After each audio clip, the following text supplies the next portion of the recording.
있습니다. 자, 지난주 룻기 1장의 내용을 빠르고 명쾌하게 한번 훑어보도록 하겠습니다. 지난주는 나오미라는 여성을 중심으로 설명했으니 이번에는 룻을 중심으로 짧게 1장을 되돌아보겠습니다. 룻은 모압 여인이었습니다. 그런데 어느 날 여호와라 불리우는 신을 섬기는 나라에서 한 가족이 이 모압 땅으로 오게 되었습니다.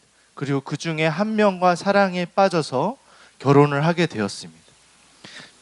그런데 그 기쁨도 얼마 가지 못하고 어느 날 시아버지가 먼저 죽고 그 다음에 자신의 남편과 도련님까지 다 죽게 되어서 이 집안에는 과부 셋만 남게 되었습니다. 이제 자신의 시어머니가 이제 나는 내 고향으로 돌아가야겠어. 너희 이제 새로운 남편을 만나렴, 너희 삶을 살아가렴이라고 이야기하였지만 유일하게 룻만 끝까지 남아 나오미와 함께 그 베들레헴으로 가게 되었다라는 것이 지난주 내용이었습니다. 기억나시죠? 네. 자, 이제 오늘 룻기 2장의 내용으로 들어갑니다. 룻기 2장 2절을 한번 같이 읽어보겠습니다. 자, 시작. 어느 날 모압 여인 룻이 나오미에게 말하였다. 밭에 나가 볼까 합니다. 혹시 나에게 잘 대하여 주는 사람을 만나면 그를 따라다니면서 떨어진 이삭을 줄까 합니다. 나오미가 룻에게 대답하였다. 그래, 나가 보아라.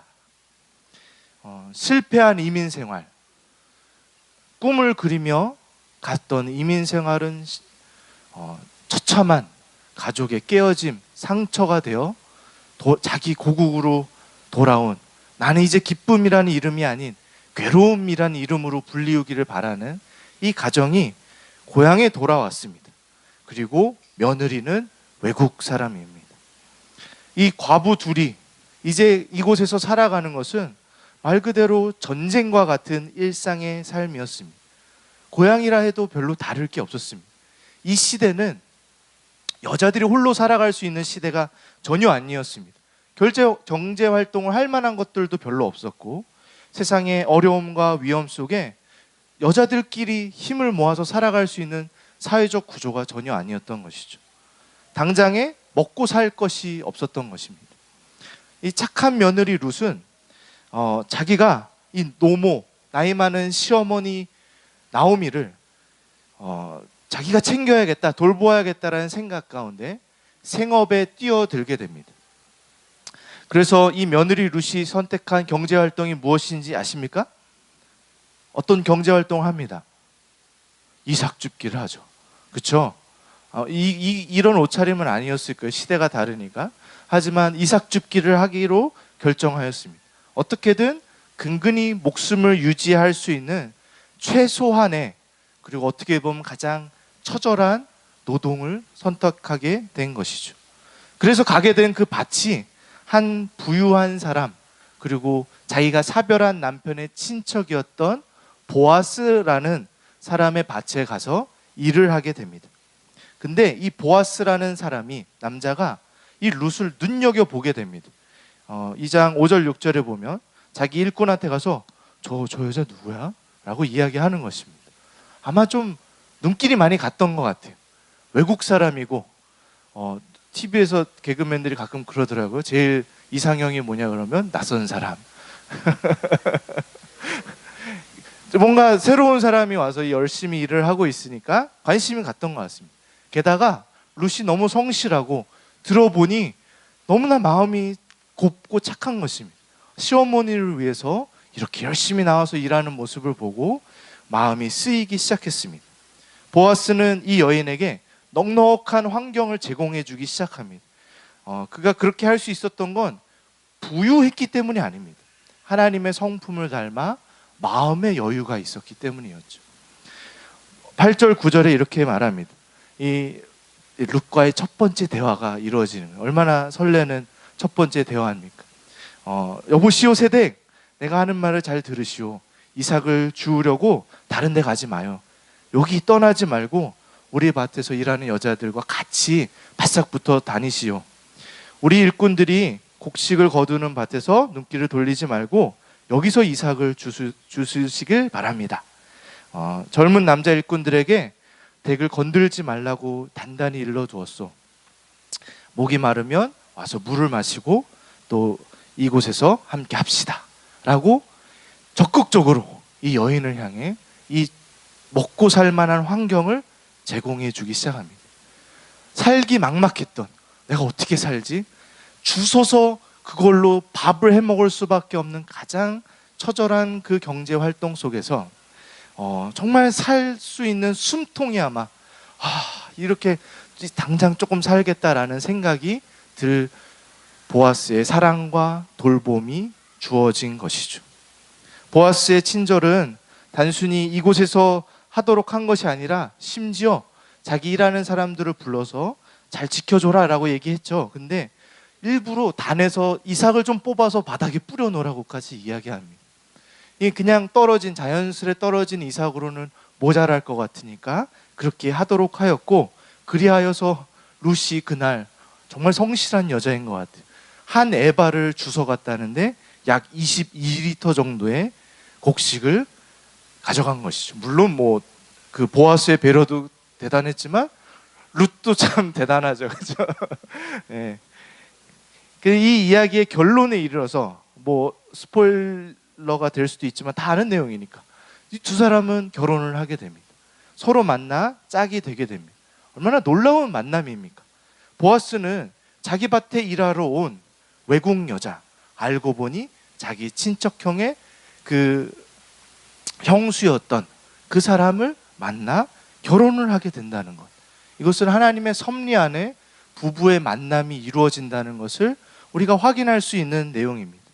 이 자리에 계신 커플들 중에 몇 분들은 제가 오래전부터 알던 사람들입니다. 어느 날 두 사람이 사귄대, 두 사람이 결혼한대 그러면 대부분 저의 반응은 어떻게? 둘이 어떻게? 그 반응 속에 우리가 서로를 만나게 되고 그 안에 이 만남이 하나님의 섭리였구나, 우리가 이렇게 만나게 됐지라는 내용들을 우리 믿음이 있는 자들은 고백할 수 있을 것입니다. 물론 결혼 생활이 힘들 땐 내가 왜 저 여자를 만나서, 내가 왜 저 남자를 만나서 라고 할 때가 있겠지만, 우리 그리스도인들이 너무나 함부로 나의 후회함으로 하나님의 섭리의 역사들을 가볍게 만들지는 않았으면 좋겠습니다. 자, 돌봄교회 싱글들에게도 이러한 하나님의 섭리 가운데 또 짝을 만나게 될 것들을 우리 공동체가 한 마음으로 기대하고 기도했으면 좋겠습니다. 우리는 모릅니다. 도대체 어디 가서 어떤 남자를 만나게 될지 다 알 수 없지만 우리가 서로를 만나는 그 모습들이 우리가 다 이해할 수 없이 일어났듯이 우리 싱글들에게 그러한 기적의 날이, 기쁨의 날이 속히 이루어지리라 믿고 기대하고 기도합니다. 아멘. 자, 본격적으로 우리가 이 룻기 2장의 내용을 통해서 생각해 볼 결혼에 대한 내용은 같이 한번 읽어볼까요? 시작. 결혼은 서로의 연약함을 품어주는 것이다. 오늘 본문에서 보아스는 가난한 외국인 과부를 도와주고 있습니다. 긍휼하게 대하고 있습니다. 성경엔 추수할 때 밭에 모든 걸 가져가지 말고, 흘린 이삭은 줍지 말고 귀퉁이에 있는 이삭들은 곡식들은 좀 남겨두라고 이야기합니다. 그것은 이 룻과 같이 극빈층에 해당하는 사람들이 와서 좀 살 수 있는 길을 열어주는 하나님의 그 자비의 제도였던 것이죠. 근데 오늘 본문에서 이 보아스가 하는 친절은 그것을 넘어서 있습니다. 아까도 말씀드렸지만 일하는 사람들과 함께 하게 하고, 그리고 안전하게 지켜주려고 하고, 마실 물도 제공하고, 막 곡식을 일부러 뽑아서 막 밭에 뿌려놓기도 합니다. 이런 보아스는 이 이방 여인 룻을 긍휼히 여기고 이 여인의 연약함을 품어주려 하고 있는 것입니다. 후에 이 룻과 결혼을 함으로 인하여 이 룻이 가지고 있었던 모든 상처와 아픔을 자신의 삶으로, 내 아내로, 내 가정이라는 그 울타리로 끌어안아 이 가정이 하나님의 역사가 이루어져 간다는 것을 우리는 볼 수 있습니다. 결혼은 이토록 서로의 연약함을 품어주는 것입니다. 아멘? 네. 오늘도 우리 교회 가족 중에 한 가정을 잠시 모시고 잠깐 대화를 나누려고 합니다. 서로의 연약함을 정말 품어줄 줄 아는 부부입니다. 이 가정은 돌봄교회 창립 이후에 그 나이와 똑같이 결혼 기념일이 그 결혼의 시간들이 진행되고 있고, 그때 돌봄교회에 등록하였던 가정입니다. 우리 임선호 형님, 이미 누님 가정 앞으로 잠깐 나올 때 따뜻한 격려의 박수를 부탁드리겠습니다.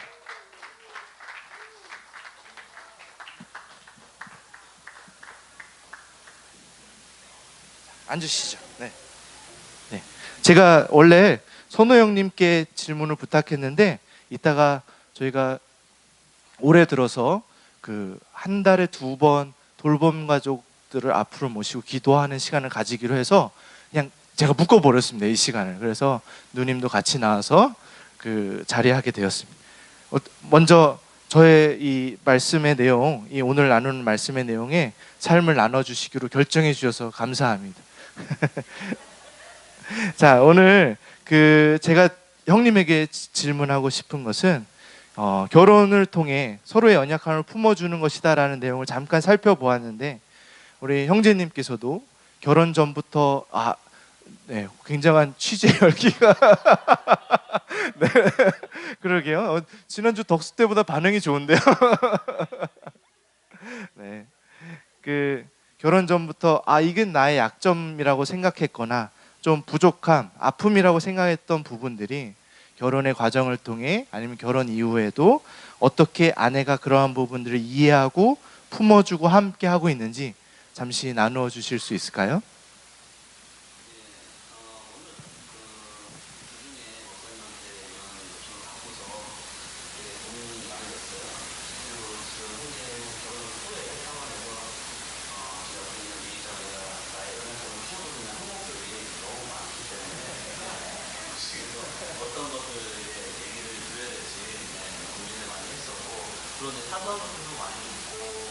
뭐 또 굵직굵직한 것도 있는데, 그 중에서 또 그래서 오늘 본문 말씀하고도 어느 정도 연관이 있는 그런 내용인 항목도 있어서 이제 그 내용을 좀 얘기를 해드리고 싶어서 내용을 이렇게 정했고요.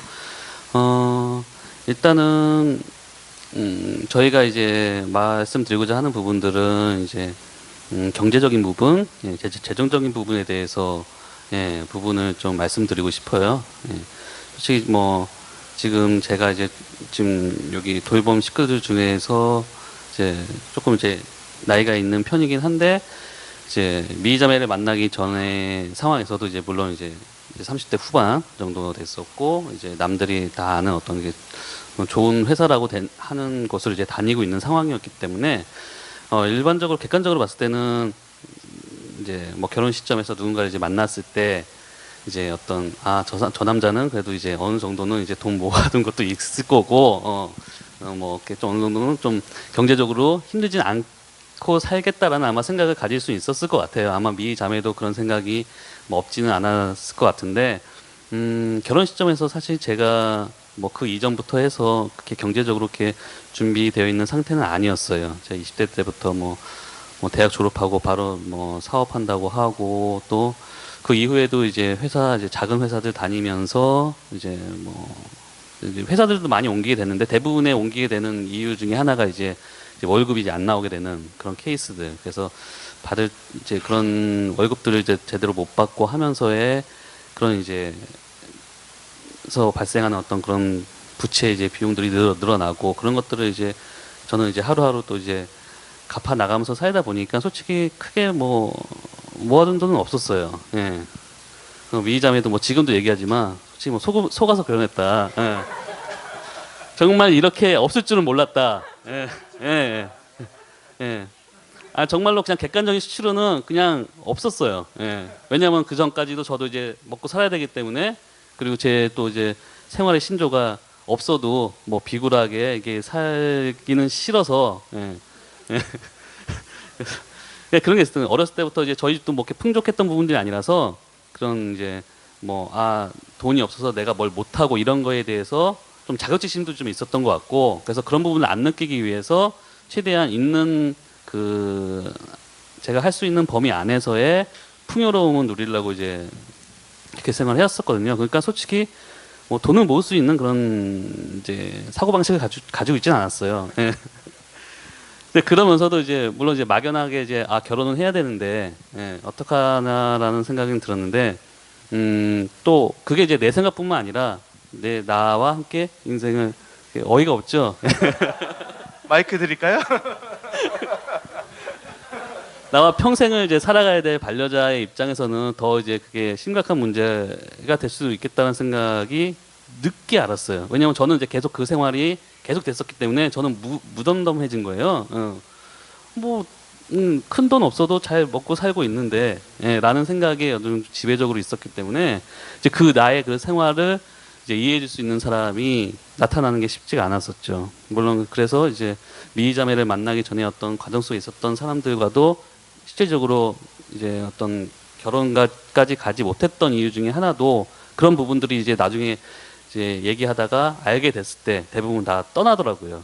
예. 그리고 그 사람들은 또 어느 정도 아까 초반에 말했던 것처럼 어느 정도는 있겠지라는 그런 기대감이 아마 있었던 것 같아요. 근데 정말 없으니까 그냥 다 떠나더라고요.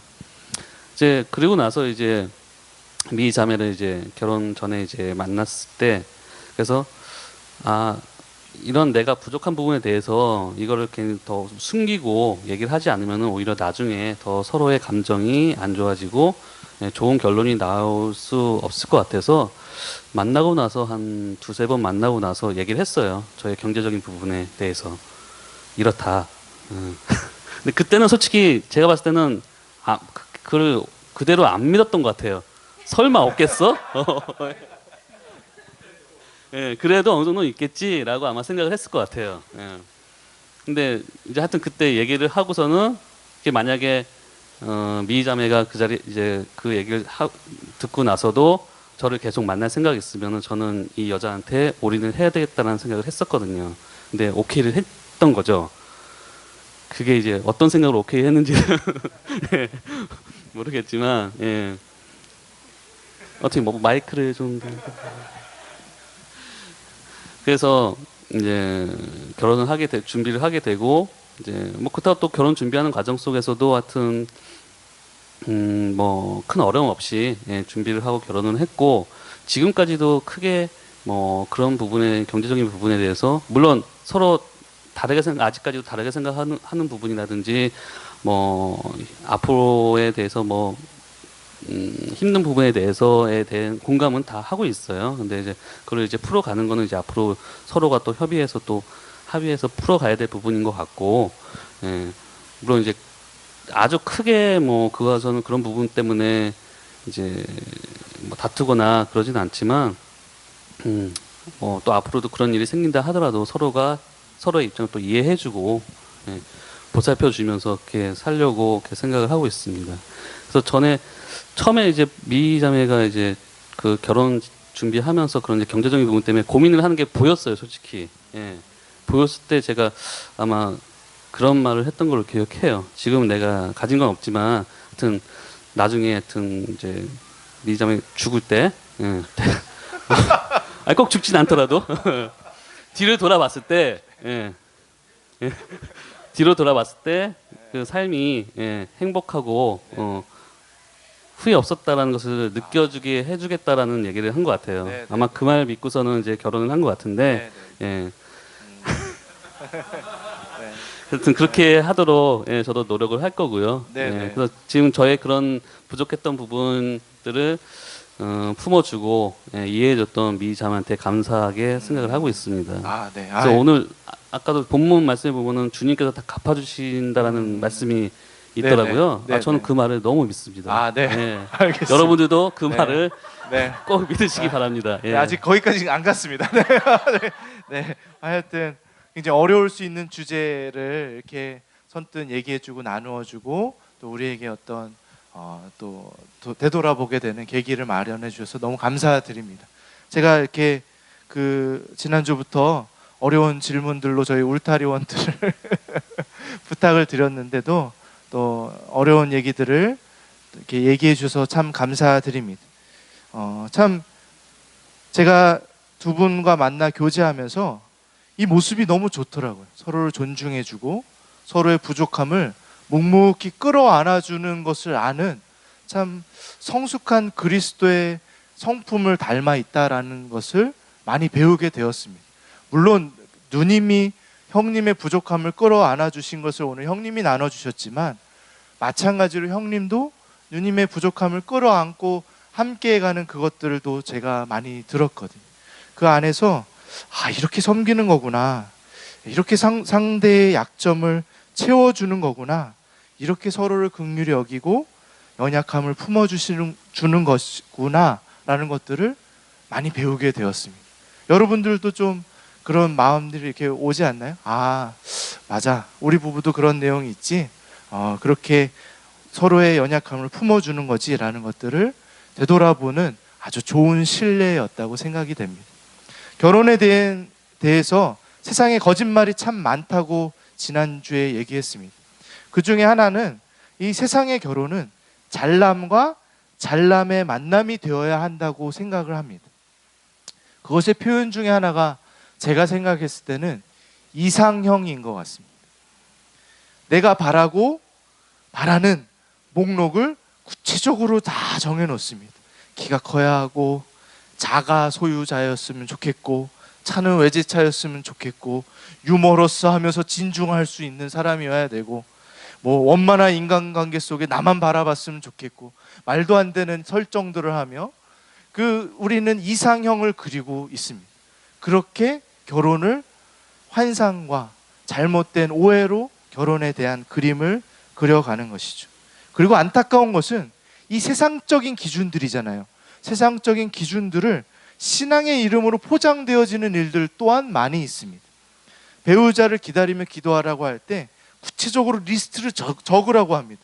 어떤 부분까지 다 적어놓고는 그렇게 우리가 그것을 주시옵소서 기도하게 있는 우리의 신앙인들의 모습 또한 어찌 볼 때 그것이 하나님이 바라는 모습일까라는 생각이 들더라고요.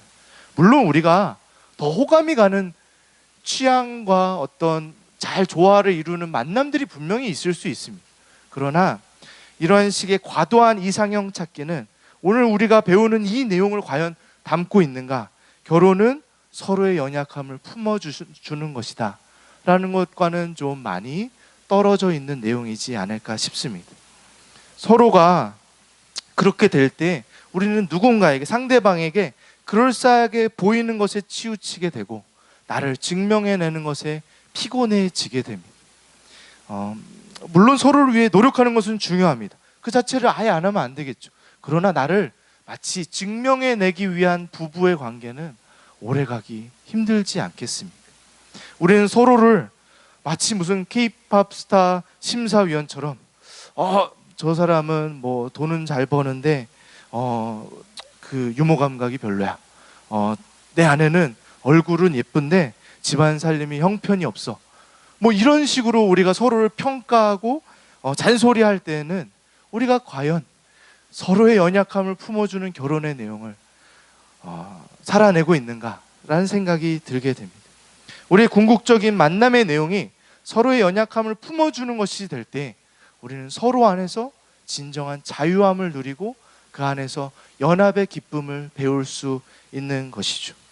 그것이 하나님께서 원하는 결혼의 내용이지 않겠습니까? 그러니 여러분, 누군가 어떤 커플을 봤을 때 누가 아깝다라는 그러한 표현들을 조심하셨으면 좋겠습니다. 부부 사이에 아까울 것이 어디 있겠습니까? 무엇을 기준으로 아깝다라고 평가를 하십니까? 돈입니까? 명예입니까? 성공입니까? 외모입니까? 그 기준, 아깝다라는 표현 속에 그 중에 정말 성경적인 기준이 하나라도 있는 것입니까? 우리는 세상적인 기준을 가지고 서로를, 커플을 바라보며 홍진원이 아까워 그렇게 이야기하는 건 아니겠습니까? 네. 여러분, 김태희가 아깝습니까? 비가 아깝습니까? 여자들은 김태희, 남자들은 김태희. 그들의 만남도 그들이 신앙인인지 아닌지 잘 모르겠지만 서로의 부족함을 감싸 안아주는 만남이 되어 연합되어져 가는 것이라면 무엇을 아깝다라고 우리가 표현하겠습니까? 빌립보서 2장 3절에는 서로가 남을 낮게 여기라고 성경은 이야기합니다. 우리는 서로의 부족함을 끌어안는 부부의 모습을 배워야 할 것입니다. 결혼은 서로의 연약함을 품어주는 것이다 라는 내용에 상반되는 또 다른 세상적 내용이 하나 있습니다. 바로 부부간의 기싸움입니다. 우리는 남자든 여자든 서로 내가 이렇게 길을 잡을 거야, 내가 주도권을 잡을 거야, 내가 남편을 꽉 잡고 있어, 내가 아내를 꽉 잡고 있어, 이런 것들을 자랑스러워하고 막 드러내는 세상 속에 살아가고 있습니다. 그러지 않습니까? 부부끼리의 기싸움은 성경적이지 않습니다. 부부는 싸울 수밖에 없습니다. 제가 어제 싸워서 그런 게 아니라 싸우기도 하고 다투기도 하고 맞추어가고 치열하게 세워져 가는 것이 결혼 생활일 수 있습니다.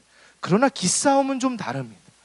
배우자가 서로의 길을 잡아서 내가 우위에 서서 내가 이 사람을 조종하는 것을 기뻐하고 자랑스러워한다면 내가 과연 서로의 연약함을 품어주는 그리스도인의 삶으로 이 부부 생활을 생각하고 있는지 되돌아보아야 하는 것입니다.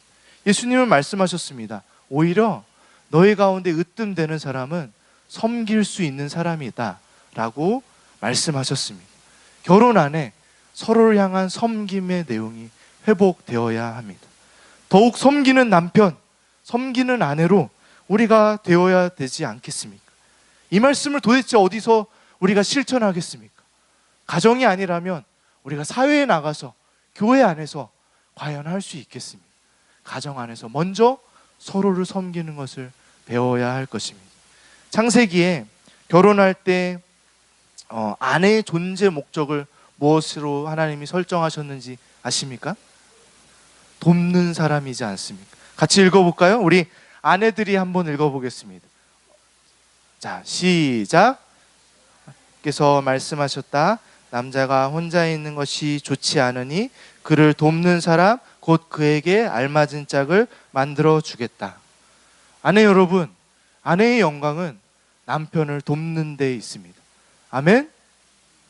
네. 굉장히 기가 죽고 실망한 목소리. 네. 그 안에 참된 아내의 모습과 삶의 의미가 있다는 것을 믿음으로 받아들이셨으면 좋겠습니다. 현대사회는 이것을 불공정하다고 그럽니다. 아니, 남녀평등의 세상에 이거 말도 안 되지 않냐, 불공정하지 않냐, 남자 우월 사상이지 않냐라고 이야기합니다. 그러나 방금 이 말씀 직전에 읽은 말씀 기억나시나요? 성경은 섬기는 자가 으뜸이 된다, 섬기는 자가 더 소중하고 귀하다라고 이야기합니다. 그리고 이곳에서 나오는 돕는 사람이라는 표현은 하나님께서 하나님의 백성들을 도울 때의 표현입니다. 아내 여러분께서 남편을 도울 때 하나님처럼 남편의 부족함을 돕는 영광스러운 자리임을 믿음으로 받아들이시고 고백하시고 감당하시기를 주님의 이름으로 축복드립니다. 아멘. 네, 남자들 표정이 굉장히 밝아졌습니다. 남자들의 역할은 무엇인지 같이 보겠습니다. 자, 남자들 한번 같이 읽어보겠습니다. 시작. 남편이 된 이 여러분, 이와 같이 여러분도 아내가 여성으로서 자기보다 연약한 그릇임을 이해하고 함께 살아야 합니다. 그리고 생명의 은혜를 함께 상속받을 사람으로 알고 존중하십시오. 그리해야 여러분의 기도가 막히지 않을 것입니다. 현대사회는 남성성을 많이 잃어버린 것 같습니다. 주도권이 빼앗겼습니다. 물론 그 얘기를 하려는 게 아닙니다. 예전처럼 남자들이 여자를 지키고 보호해야겠다는 생각을 많이 놓아버린 것 같습니다. 여자들이 기가 세졌어, 남자들 살기 힘든 세상이야 라고 불평불만하면서 남편이 아내를 지키고 보호하고 이끌어가려는 그 리더의 역할을 감당하는 것을, 그 책임은 놓아버리고 아내의 그늘 밑으로 숨기를 편안해하고, 아내 기대서 사는 거 참 편하다, 그 마음으로 살아가려는 우리 남자들의 모습 속에 우리는 한번 되돌아보아야 합니다. 그리고 또 다른 극단은 여자를 막 내 마음대로 하고 막 내 불만족을 폭력과 고성으로 힘으로 압도해가는 그것 또한 성경이 말하는 남성성과는 전혀 다른 내용입니다. 진정한 남성성은 여성을 존중하는 데 있는 것입니다. 나의 갈비뼈입니다. 가장 소중하고 안전하게 지켜져야 할 그 존재로서 내 뼈 중의 뼈요, 내 살 중의 살을 소중히 여기는데 우리 남편의 모습이 있다는 것을 기억했으면 좋겠습니다. 아내의 아픔, 아내의 연약함, 아내의 힘든 것들을 나의 것처럼 알고 소중히 다루는 남편이 되시길 주님의 이름으로 축복드립니다. 아멘. 1월 설교 시리즈 룻기를 통해 보는 결혼의 대전제는 결혼을 통해 그리스도를 배우고 그리스도를 통해 결혼을 배우는 것입니다. 우리의 신랑 되시는 예수 그리스도께서는 신부 되는 우리 모두를, 우리의 연약함을, 우리의 아픔을 끌어안으신 우리의 신랑이십니다. 같이 말씀을 읽어보겠습니다. 시작. 그리스도께서 죄를 사하시려고 단 한 번 죽으셨습니다. 곧 의인이 불의한 사람을 위하여 죽으신 것입니다. 그것은 그가 육으로는 죽임을 당하시고 영으로는 살리심을 받으셔서 여러분을 하나님 앞으로 인도하시려는 것입니다. 아멘. 한번 생각해 보십시오. 부부싸움이 정말 극에 달해서 정말 진하게 어두운 밤이 우리 가운데 다가올 때, 풀리지 않는 관계의 문제 속에 상대의 부족함이 내 막 가슴을 찌르고 후벼팔 때, 아무리 생각해도 화가 나고 미움이 있고 원망이 있고 억울하고 힘들 때 상대의 부족함을 내가 끌어안아 버릴 수 있는 그 마음의 힘이 우리 안에 있습니까? 우리는 그럴 수 있는 존재들이 아닌 것 같습니다. 너무 힘듭니다. 막 내가 죽을 것 같아요. 그것을 하는 과정 속에. 그때 기도하기 싫은 마음 혹시 경험해 보셨나요? 기도하면은 하나님이 무슨 마음 줄지 알아서 막 기도하기 싫습니다. 예수님께서 나를 그렇게 끌어안으신 줄 내가 알기 때문에 기도를 못 하겠어요. 그냥 조금 더 기를 좀 부려보고 싶고 그러고 싶은 우리의 마음들이 있습니다. 나와 아내의 싸움은 분명 서로의 부족함 때문입니다. 제가 좀 더 부족해서입니다. 그러나 똑같이 죄인과 죄인의 만남 속에 부딪히는 내용들입니다. 그러나 우리의 신랑 되신 그리스도와 나와의 관계는 온전히 나의 어그러짐, 막 악취가 날 정도로 심각한 나의 죄성, 내가 하나님을 밀치고 내가 하나님을 모욕하고 내가 하나님을 욕되게 했던 나의 모든 죄성들에 대한 문제로 일어난 관계의 문제인데, 그럼에도 예수 그리스도께서는 나를 끌어안으시면서 너 잘못한 거 없어, 너의 잘못 내가 다 짊어질 거야, 너 대신에 내가 십자가에 매달릴 거야, 너 대신 내가 못 박히고 피 흘리고 정말 숨이 나을 때까지 하나님 왜 나를 버리십니까? 라고 나의 신랑 되신 예수 그리스도께서 나의 부족함을 끌어안으신 분이시라면 우리가 그분을 통해 우리는 배워야 되지 않겠습니까? 그 은혜를 입은 내가, 저도 여전히 못나서 그러지만 너가 잘못한 거잖아, 그 값은 너가 치러야지, 너 못했어, 이러면서 우리가 그렇게 서로를 향해 정말 돌팔매질을 하고 있다면, 우리가 서로를 향해 냉정한 잣대로 평가하는 데에만 급급하다면, 서로의 부족함을 보고 너 왜 그거밖에 안 돼, 너 왜 이따위밖에 안 돼 라고 하고 있다면 우리 실망이야 라는 그 말 속에 그리스도의 사랑을 품은 우리의 모습, 그리스도를 닮은 우리의 삶의 모습들은 너무나 멀어져 있는 것이라는 것을 다시 한번 말씀 앞에 깨닫는 복된 시간이 되었으면 좋겠습니다. 배우자의 약점을 보며 그것을 끌어안는 것, 나의 십자가처럼 끌어안고 당신의 연약함을 내가 돌보아 줄게, 당신의 부족함을 내가 채워줄게, 당신의 아픔과 눈물을 내가 싸매어 줄게 라고 말하는 그리스도인 부부들로 우리가 세워져 갔으면 좋겠습니다. 그래서 어쩌면 우리는 부부싸움의 그 어두운 밤을 통해 더욱 그리스도의 사랑을 배우는 것입니다. 아, 나라는 존재를 품는다는 것의 그 은혜의 깊이가 이런 것이구나, 나를 이렇게 받아주시는구나, 그렇게 배우고 우린 다시 한번 서로를 사랑하며 나아가는 것입니다. 이것이 서로의 연약함을 품어주는 하나님의 은혜의 손길입니다. 아까 말씀하셨죠. 하나님께서 갚아주시고 이스라엘의 하나님의 날개 밑으로 보호를 받으러 온 룻에게 그 보호의 손길은 보아스였습니다. 우리도 마찬가지입니다. 서로 안에서 하나님의 그 도우심의 손길, 돌보심의 손길이 나를 통해 나타난다는 그 영광스러운 내용을 우리가 말씀을 통해 마음에 새기고 돌아가는 복된 주일이 되었으면 좋겠습니다.